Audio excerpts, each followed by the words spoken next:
Wind power is growing fast worldwide and can and will continue to develop, according to the Energy Watch Group.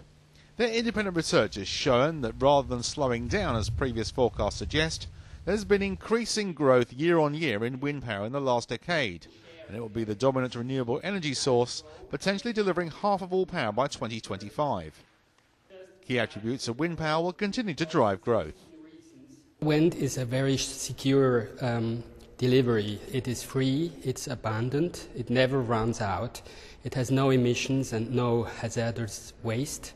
So it's also the case that every nation has somewhere wind.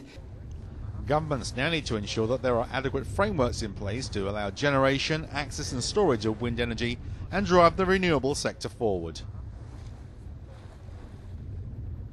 The recommendations are to take wind seriously.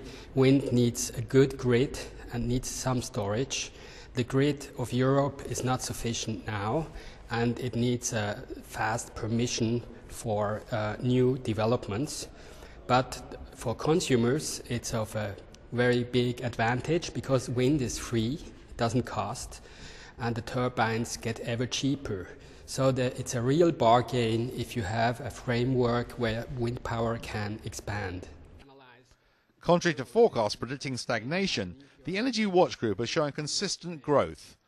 Already today, wind provides 1.5% of global electricity and employs more than 500,000 people, and scientists predict more success in the future.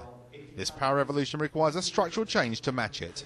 This will really change our whole energy supply structures, because wind energy, like the other renewables, are much more decentralized. Of course, a wind power plant today on average has 2 megawatt, 3 megawatt, contrast to, let us say, a 1,000 megawatt nuclear power station. That means technically at first, wind energy is completely different from nuclear coal power stations, but it also means that more and more people will be kind of affected by wind turbines because they will have them in their neighborhood. So also then in a social sense that requires different structures, because all these people, they need to be involved in the projects. In the UK, a new feed-in tariff will encourage the adoption of renewable energy.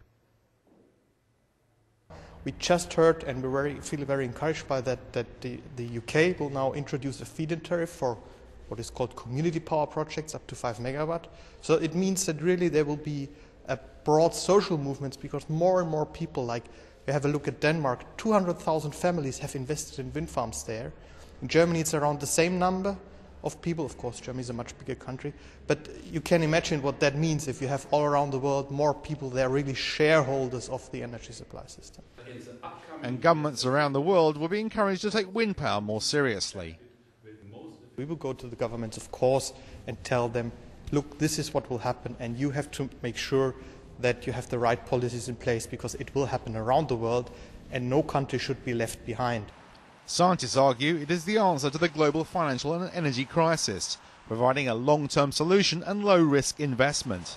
Harnessing wind power along with biomass, geothermal and solar energy will help create low-carbon economies of the future.